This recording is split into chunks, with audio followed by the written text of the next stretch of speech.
Best hotel deals வாங்குறதுல இருந்து டே plan பண்றதாகட்டும், local arrangements பண்றதாகட்டும், GTயோட உங்க ஹாலிடே சூப்பர் ஸ்பெஷல் தான்.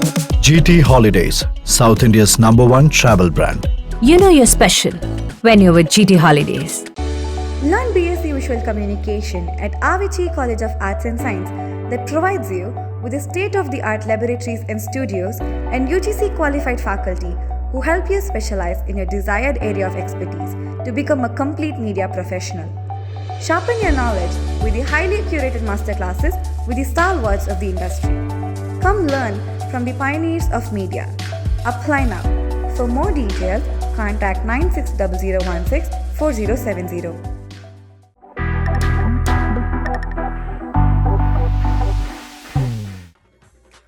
பூனேவில் உள்ள இந்திய திரைப்படம் மற்றும் தொலைக்காட்சி நிறுவனத்தில் தனது ஒளிப்பதிவு பட்டப்படிப்பை முடித்தார் K.K செந்தில் குமார். பின்பு ஒளிப்பதிவின் மீது தீரா காதல் கொண்டிருந்த இவர் சந்திரசேகர் ஏலட்டி இயக்கத்தில் ஐதி திரைப்படத்தின் மூலம் ஒளிப்பதிவாளராக அறிமுகமாகிறார். பின்பு SS ராஜமௌலி இயக்கத்தில் CHITHRA போன்ற திரைப்படங்களில் இணைந்தார். படைக்கும் ஒவ்வொரு காட்சியிலும் பிரம்மாண்டத்தை ஒளித்து வைத்திருப்பதே இவரின் சிறப்பு. சேகர் சூரி இயக்கத்தில் 3 படமும் கோடி ராமகிருஷ்ணாவுடன் அருந்ததியும் ஹிட்டடிக்க, மீண்டும் ராஜமௌலி இயக்கத்தில் மகதீராவில் இணைந்து காட்சிக்கு காட்சி ரசிகர்களை கண்ணிமைக்காப்படி செய்திருப்பார். கேடயமும் வாளுமாய் செந்தில் குமாரும் ராஜமௌலியும் இணைந்தாலே எந்த போரும் வெற்றிதான். இவர்கள் இணைந்த இந்தியன் பிகஸ்ட் ஃபேண்டசி பிலிம் நான்கி தென்னிந்திய ரசிகர்கள் மட்டுமின்றி இந்திய சினிமா ரசிகர்களுக்கே தலைவாழை விருந்தானது என்பதுதான் நிதர்சனமான உண்மை. இதுவரை குறுநிலங்களை கைப்பற்றிய இவ்வெற்றி கூட்டணி இம்முறை கைப்பற்ற நினைத்த சாம்ராஜ்யம் மகிழ்மதி. இந்திய திரை வரலாற்றிலேயே கற்பனையில் கூட நினைத்து பாராத காட்சிகளை அமைத்து வாவ் என்ற சொல்லுக்கு பொருளாகி போனார் செந்தில்குமார். இந்தியாவே பதில் தேடிக்கொண்டிருந்த பாகுபலி கொலை வழக்கின் முதல் சாட்சி இவர்தான். இதற்கான தீர்ப்பையும் பாகுபலி படத்தின் முடிவில் மிக பிரம்மாண்டமாக வழங்கியிருப்பார். தீரா திரைப்பசி கொண்ட இந்த கலைஞனின் ரத்தம் ரணம் ரௌத்ரம் என்ற கர்ஜனை பயணத்தை கௌரவிப்பதில் பெருமகிழ்ச்சி அடைகிறது ஆவிச்சி கலை மற்றும் அறிவியல் கல்லூரி.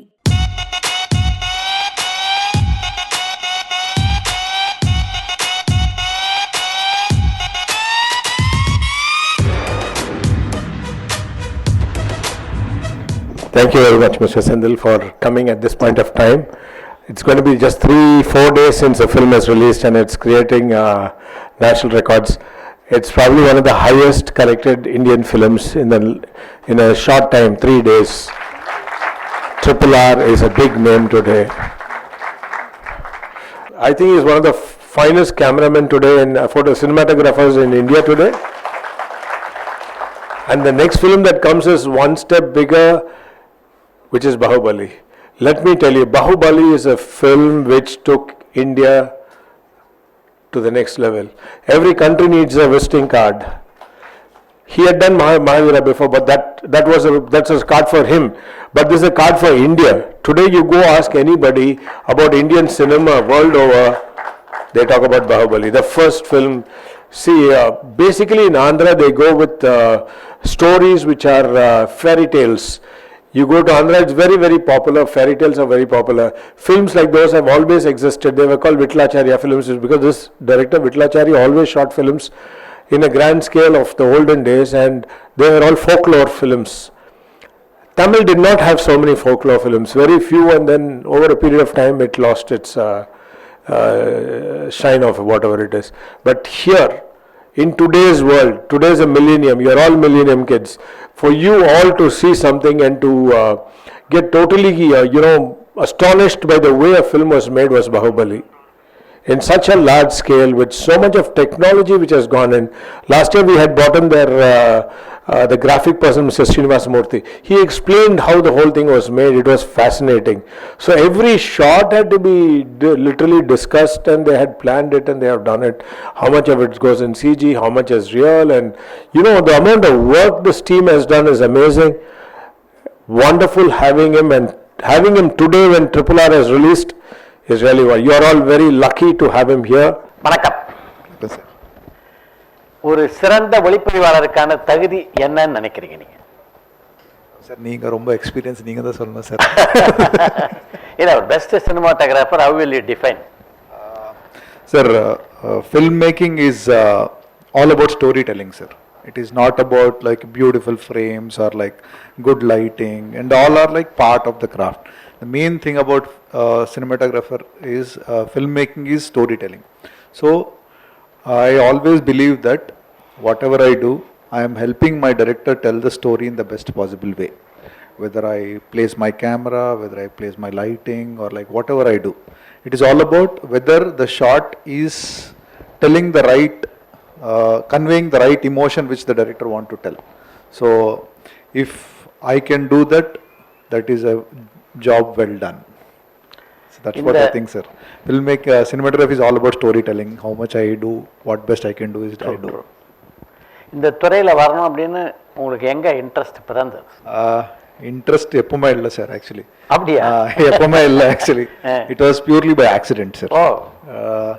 One of my friend Raman ஒருத்தர் இருக்கார், அவருக்கு ரொம்ப இன்ட்ரெஸ்ட், பயங்கர இன்ட்ரெஸ்ட் சார் ஃபிலிமில். ஸோ அவர் ஃபில்ம் இன்ஸ்டியூட் ஜாயின் பண்ணோம், film making, you wanted to learn film making and all. So அவர் அப்ளிகேஷன் கொண்டு வந்தார். தெரியும், அவருக்கு ஏஜ் கொஞ்சம் கம்மி sir. So minimum age requirement இல்லை ஃபில்ம் இன்ஸ்டியூட்க்கு. After graduation you have to apply. So அந்த ஃபார்ம் வேஸ்ட் ஆகிடும் சொல்லி எனக்கு தந்தார். என்னன்னா actually like my aim was to get in to civil services. So I was preparing and writing all the exams. So எல்லா exam எழுதிட்டு இருக்கேன். So அவர் என்ன சொன்னார்னா, ஓகே ஃபார்ம் வேஸ்ட் ஆகிடும், நீ இந்த எக்ஸாம் எழுதுன்னு சொன்னார். So that's how I wrote the exam and I got grades got through. And so from that time I started believing in destiny. Kadul irukkaru. I was going that direction, he put me and like, okay, this is your destiny, you do this and sonnaru. So from there I worked hard and today I am in this position. Super. That's God's grace. Poona film institute உங்களுக்கு கற்றுக் கொடுத்தது என்ன அப்படின்னு நீங்கள் நினைக்கிறீங்க? எல்லாமே whatever I know today has all been Pune Film Institute, sir. So like first எனக்கு cinema பற்றி ஒன்றுமே தெரியாது சார் ஆக்சுவலி. அப்போ என்னென்னா ஒரு ஆடியன்ஸ் ஆட்டம் லைக் ஓகே மண்ரத்னம் சினிமானது சங்கர் சார் ஃபில்மோ அது பார்த்து வந்தது. ஸோ அதுக்கப்புறம் லைக் ஃபில்ம் மேக்கிங் பற்றி ஒன்றுமே தெரியாது sir. So whatever I am today is only because of film institute. So I learned everything. அது சார் எனக்கு ஒரு அட்வான்டேஜ் என்னென்னா sir, when I went to film institute I know that I don't know anything. So on the attitude oda like whatever they taught me, I was like, okay, I wanted to learn more and more and more. So I was like a blank screen or blank slate. So whatever I learned in the correct way. So adanal I always insist that whatever you learn through formal education. So film institute poi or film school poi, whatever you learn, so learn in proper format. Learn panna, it will actually unga foundation strong agum sir. So that is why I always tell anyone who wants to assist me, I always tell first go join, learn filmmaking from any institute, then come back. So that helped me because you are an assist panna sir, you are not learning the foundation but you are learning his style of making or her style of making. So but when you go to a film school and learn, you are learning the craft. So then you can create your own style. So that is whatever I today is I learned from film school. உங்களுக்கு மிகப்பெரிய இன்ஸ்பிரேஷனாக இருந்த சினிமாட்டோகிராஃபர்னா யாரை சொல்வீங்க? ரொம்ப பேர் இருக்காங்க sir. First பேர் பிரெயினில் வந்தது கார்டன் வில்லிஸ். கார்டன் வில்லிஸ்ன்னு அவர் என்ன ஃப்ரான்சிஸ் ஃபோர்ட் கப்பலில் கூட நிறைய பண்ணார் sir. One of my favourite is Godfather. So Godfather அவர் என்னென்னா சார், அவர் லைட்டிங்கில் ஃபிலாசபியை கொண்டு வர்றார் sir. So that kind of attitude இருக்கும். ஸோ அவர் படம் அவர் எனக்கு பெரிய இன்ஸ்பிரேஷன் சார். அவர் முதல் திரைப்பட அனுபவம் எப்படி இருந்தது உங்களுக்கு? Great sir. First is always exciting and exciting. So அது ரொம்ப ரொம்ப exciting sir actually. Like so I am very proud that okay wherever I started I have reached here. So I am actually like very excited about that. And obviously like first film when you do, you nervousness நிறைய இருக்கும். So but that's how you all start. உங்களுடைய முதல் திரைப்படத்தினுடைய படப்பிடிப்பின் போது உங்களுக்கு சவாலாக இருந்ததுன்னா எதை சொல்வீங்க நீங்கள்? பட்ஜெட்டே இல்லை சார் படத்துக்கு. இப்போ அப்படியே கான்ட்ராஸ்டாக ஒர்க் பண்ணுறீங்க. அப்போது பட்ஜெட்டே இல்லை. ஏன்னா ஒரு நாள் லைட் வரும், ஒரு நாள் வராது. ஒரு நாள் லொக்கேஷனில் பர்மிஷன் இருக்கும், நெக்ஸ்ட் டே இருக்காது. ஸோ அந்த மாதிரி it's like every low budget ஃபில்மோட என்னென்ன ப்ராப்ளம் இருக்கோ அதெல்லாம் இருந்தது சார். ஸோ பட் என்னென்னா ஒரு எது ப்ராப்ளம் எடுத்தாலும் it's my only chance to prove my work. So அந்த ஆட்டிடியூடோட ஒர்க் பண்ணி so like okay I did whatever best I could do in whatever resources I have. So அதனால like okay I did whatever best. Because problems எப்பவுமே இருக்கும் sir, எது பண்ணாலும் problems இருக்கும். So but if you love your work, what you are doing, then you will find solutions in that. So that was the attitude, because I love my camera work, I love filmmaking. So the problems come, so you try to find solutions rather than complaining எனக்கு light வரல, எனக்கு camera சரியா இல்லை, எனக்கு location சரியா இல்லை. Instead of complaining, try to find what is the best way you can get the output. So that is how I worked in my first film, sir. Camera பல வருடங்களாக பார்த்தீங்கன்னா தொடர்ந்து பல மாற்றங்கள் சந்திச்சுட்டு இருக்கு. முதல்ல டெப்ரி கேமரா இருந்தது, அதுக்கப்புறம் வந்து மிச்சல் இருந்தது, ஏரி இருந்தது, இப்போ வந்து டிஜிட்டல் ஃபார்மேட் ஆகிடுச்சு. நீங்கள் எதில் ஸ்டார்ட் பண்ணி எது வரைக்கும் பண்ணிட்டு இருக்கீங்க? நான் Arri camera 2C camera start பண்ணேன் சார். 2C 16 ஃபில்ம் இன்ஸ்டியூட்டில் படிக்கிறப்போ we were shooting on negative sir. நெகட்டிவில் ஷூட் பண்ணுறப்போ லைக் ஃபர்ஸ்ட் 16mm ஷூட் பண்ணோம், அதுக்கப்புறம் லைக் 35mm ஷூட் பண்ணோம். தென் ஃபர்ஸ்ட் படம் பண்ணுறப்போ there was something called Arri 435 camera இருந்தது. ஸோ அதில் நானி வரைக்கும் அதில் ஷூட் பண்ணேன் sir. First Baahubali first digital படம் sir. It was Arri Alexa, அது ஃபர்ஸ்ட் டிஜிட்டல் படம். அதுக்கப்புறம் இப்போது RRR we shot with a camera called Arri LF, large format camera sir. Present trend அது sir. So that is the bigger sensor. முதல்ல என்னென்ன சார், sensor use to be 35mm negative சைஸில் sensor இருக்கும், அதுக்கு இப்போ டபுள் சைஸ் சென்சர் இருக்குது. So it is better quality image. So அது so growth has been from நெகட்டிவ்லேருந்து டிஜிட்டலுக்கு ஸ்மூத் ட்ரான்ஸ்ஃபர்மேஷன் ஆகிடுது சார். இந்த டிஜிட்டல் ஃபார்மேட்டில் உள்ள ப்ளஸ் மைனஸ் அப்படின்னா என்னென்ன சொல்வீங்க? மைனஸ்னா எனக்கு மைனஸே இல்லை சார். எனக்கு அந்த பிரகாரம் there is nothing call minus. ஒரு ஓகே அட்வான்டேஜ் என்ன இருந்ததுனாக்கா, என்ன இருந்தது நெகட்டிவ்லன்னா, கேமராமேன் ஆட் த கண்ட்ரோல். யாருக்குமே தெரியாது இமேஜ் எப்படி வரும். ஃபர்ஸ்ட் ஷூட்டிங் பண்ணோம், அதுக்கப்புறம் டெவலப் பண்ணோம், அதுக்கப்புறம் பிரிண்ட் பண்ணோம். ஸோ கேமராமேனுக்கு ஒரு என்னன்னா கண்ட்ரோல் இருந்தது. அவர் சொல்ல முடியல, இல்லை இல்லை இது நாங்கள் டெவலப் லேபில் பண்ணலாம், இது சரியா இல்லை, இங்கே சரியா இல்லை, நாங்கள் இம்ப்ரூவ் பண்ணுறோம். இப்போ டிஜிட்டல் அப்படி கிடையாது சார். டிஜிட்டலில் what ever you shoot you see in the monitor, and whatever you see in the monitor you will get a better result in the negative.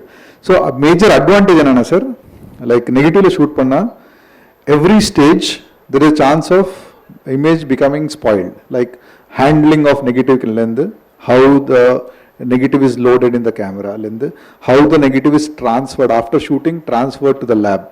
அங்கே லேப்ல எப்படி டெவலப் பண்ணாங்க, is the temperature correct, are the chemicals correct, then அதுக்கப்புறம் அந்த develop பண்ணதுக்கப்புறம் print கரெக்டாக பண்ணாங்களா இல்லையா, அந்த பிரிண்ட்டை திரும்பி டெவலப் சரியாக பண்ணாங்களா இல்லையா. So there so many chances of things going wrong at every stage. But digital அப்படி இல்லை sir. So what ever you shoot you can get the same digital image in the negative when the DI shoot where you do the grading. So that complete image is still there fresh and you can manipulate there. So that is the big advantage, sir. இல்லை பல கேமராமேன்கள் இப்போ சொல்கிறாங்க digital ஃபார்மேட்டில் என்ன இருந்தாலும் ஃபிலிமில் உள்ள depth வந்து இருக்கிறது இல்லைன்னு. அதில் உங்களுக்கு உடன்பாடா? Do you agree with that? நீங்கள் RRR பார்த்தீங்களா இல்லையா? பார்த்தீங்களா டெப்த் இருக்கா ஃப்ரேமில்? Sir, no, just telling sir. No sir, like I personally feel sir, in opinion sir, adu I might be wrong. Or nostalgic feel irukum sir. எப்பவுமே என்னன்னா நாங்க சின்னப்போ பார்த்த படங்கள்ல ஒரு ஃபீல் இருந்தது, அப்போ இந்த படத்துல இல்லை. அப்போ பாட்டுங்க நல்லா இருந்தது, இப்போ பாட்டுங்க சரியா இல்லை. So that is a general nostalgic feeling sir. நமக்கு எப்படின்னா எனக்கு like when we are young we have certain emotions attach to it. So we have, okay, ஒரு song கேட்டாவே, okay, like maybe you like a girl or you like a boy, you remember that. So obviously as you become old, you don't have that feeling. So and the nostalgic feeling will always be there. So same thing I think people who shot with negative have that nostalgic feeling because they had that control over that craft at that time. So now it is open up. So அந்த ஒரு control கம்மியாயிடுது. So அதனால maybe அந்த feeling இருக்கு. But I personally feel that whatever negative could digital digital is actually equal or better than that in our feelings. இப்போ colour correction இது போன்ற ஃபெசிலிட்டிஸ்லாம் இருக்கிறதுனால சினிமாட்டோகிராஃபிஸ்டுடைய பணி வந்து சுலபமாயிடுச்சு அப்படின்னு ஒரு விமர்சனம் இருக்குது. அதை பற்றி நீங்கள் இல்லை சார், சுலபமாக இல்லை சார். இட் ஹஸ் அப்போ என்ன சார், கிரேடிங் பண்ணுறப்போ there is only 3 controls sir. ஒன்று brightness and 3 colors RGB control பண்ண டிஃப்ரென்ஸ். இப்போ என்ன sir, it's like an ocean sir. ஒரு டிஐ சூட்டுக்கு போனால் you can manipulate the contrast, you can manipulate the brightness, you can manipulate dark black, only blacks change பண்ண முடியும், only white change பண்ண முடியும். There so many colours, it's like an ocean.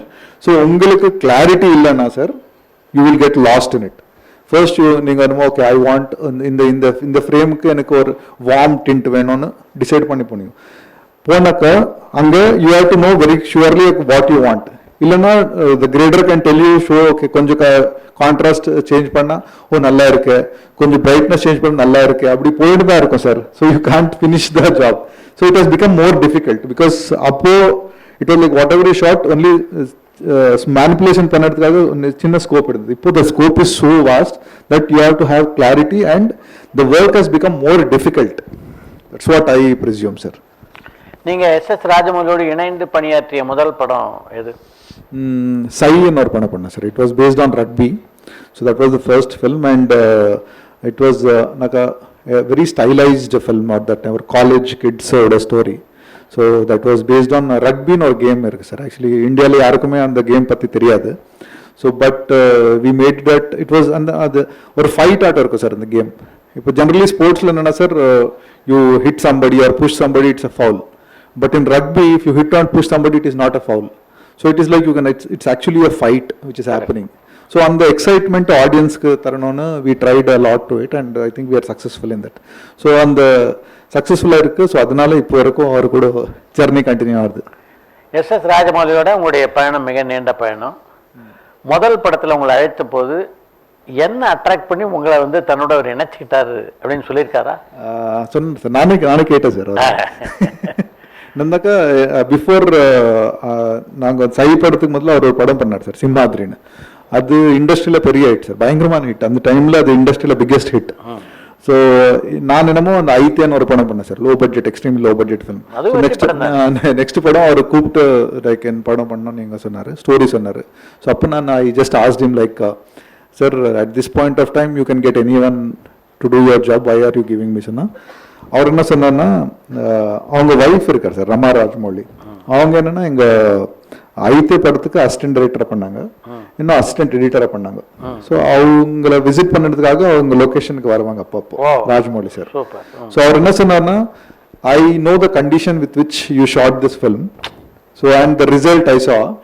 If you can do that result in this condition, then I can give you better opportunities, and I can expect a better result in summer, sir. Very good, very good. So, really appreciate it. Our அப்படி நம்பினப்போ like you actually like feel responsible for doing. So I gave my 100% to whatever film I have been doing after that, because the kind of faith and belief he had in me, so I actually transferred it on to screen. S S. ராஜமௌலியோட பணியாற்றதுல எது சுலபம், எது கஷ்டம்? அவர் தெலுங்குல அவர் Jakkanna title தந்திருக்கேன் சார். அவர் Jakkanna sculptor, he'll be sculpting everything, even small shot இருந்தாலும் அவர் ஹில் பி ஸ்கல்ப்டிங் இட். ஷில்பி ஆக்சுவலி. ஸோ அவரை சாட்டிஸ்ஃபை பண்ணுறது, you just can't satisfy him sir, because like everything, even if it's a close or a wide shot or an action sequence shot, you always want better all the time. What ever you do, he wants it to be little better. So that is always, so doing any film with him is always a challenge. So he has always been pushing the boundaries of film cinema, and you see the result. Like I'm surprised, like last 3 days collection, like the last weekend collection of RRR was the best worldwide. It was better than Batman, it was better than any other film which was released worldwide.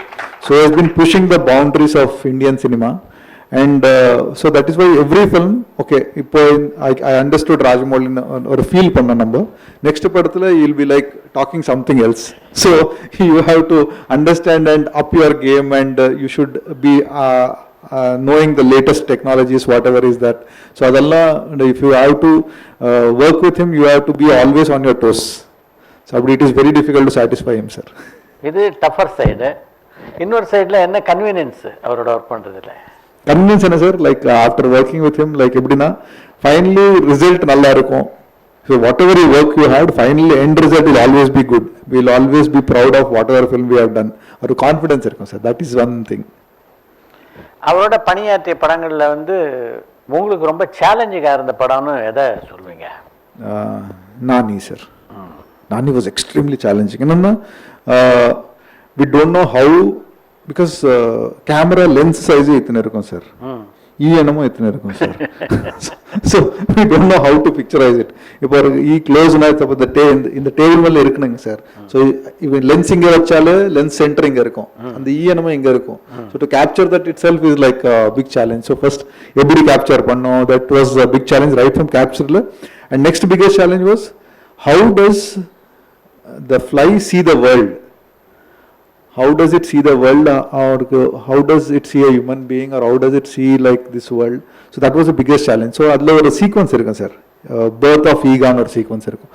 Adu like okay, first time when ega when the fly is born and how it sees the world. So that was the most challenging sequence for me. So for that we did extremely lots of research, and finally we found out that there's something called probe lenses in irukum sir. So probe lenses are like they are like small lenses which size is this, but it can be attached to the camera. So on the lenses are extremely challenging in sir. We need lots of depth of field adalla irukkom sir. So for that we have to light it up to a great extent, like maybe 16-22. If anyone knows photography, then you have to shoot it at a very what I can say high apertures, like 16 or 22, so that you can see the whole thing. Illana if a regular shoot panna sir, you can only see this much. Correct. Only see this much, you can't see what is beyond it.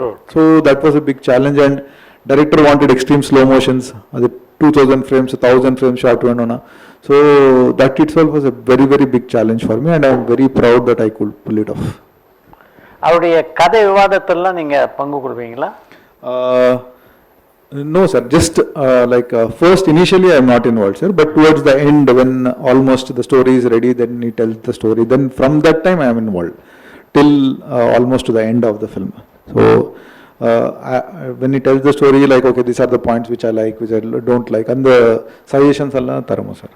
பொதுவாக இப்போ திரைப்பட இயக்குநர்கள் பார்த்தீங்கன்னா பல பேர் வந்து அனுபவங்களோட, சில இயக்குநர்கிட்ட work பண்ணிட்டு அனுபவத்தோடு வராங்க. பல பேர் வந்து அனுபவம் இல்லாமல் திரைப்படங்களை பார்த்தே எப்படி சினிமான்னு கற்றுக்கிட்டு இயக்குநர்கள் ஆகிறாங்க. அது மாதிரி ஒருத்தர் ஒளிப்பதிவாளராக இருக்க வாய்ப்பு இருக்கா சார்? இப்போ எப்படின்னா sir, some people are born talented sir. So for everything you have an example. So some people can just see and learn. Some people have to work under someone to learn. Some people have to go to film school to learn. So for everything there is an example, and there are geniuses in every time they pick up. It is purely for an individual to understand what is his capabilities.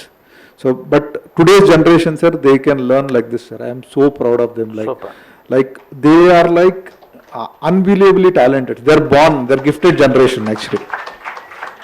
So if this generation which is gifted, if they acquire knowledge through a proper channel, then actually they can create wonders.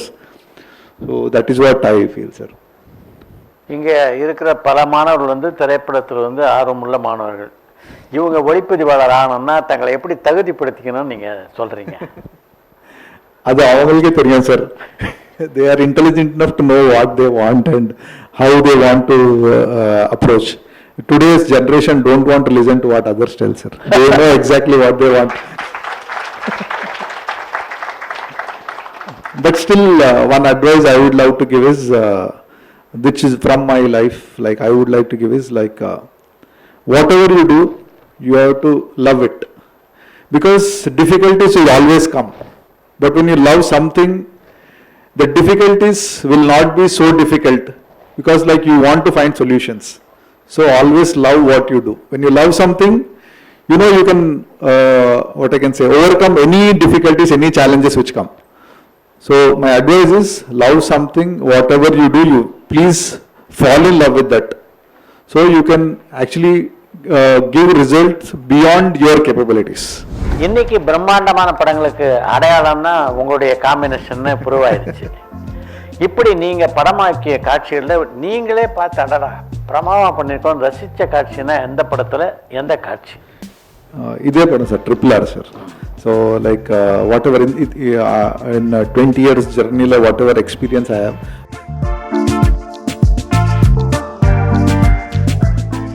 கடந்த பல ஆண்டுகளாக இந்த திரைப்படங்களையும் பார்க்குறீங்க, ஒளிப்பதிவினுடைய தன்மையை மாறிக்கிட்டு இருக்கிறத பார்க்குறீங்க. ஒளிப்பதிவுத்துறை எந்த அளவில் முன்னேறி இருக்கிறதா நீங்கள் நினைக்கிறீங்க? Sir, this world changes something permanent, sir. Like changes keep happening, like in everything, every department. Like for example,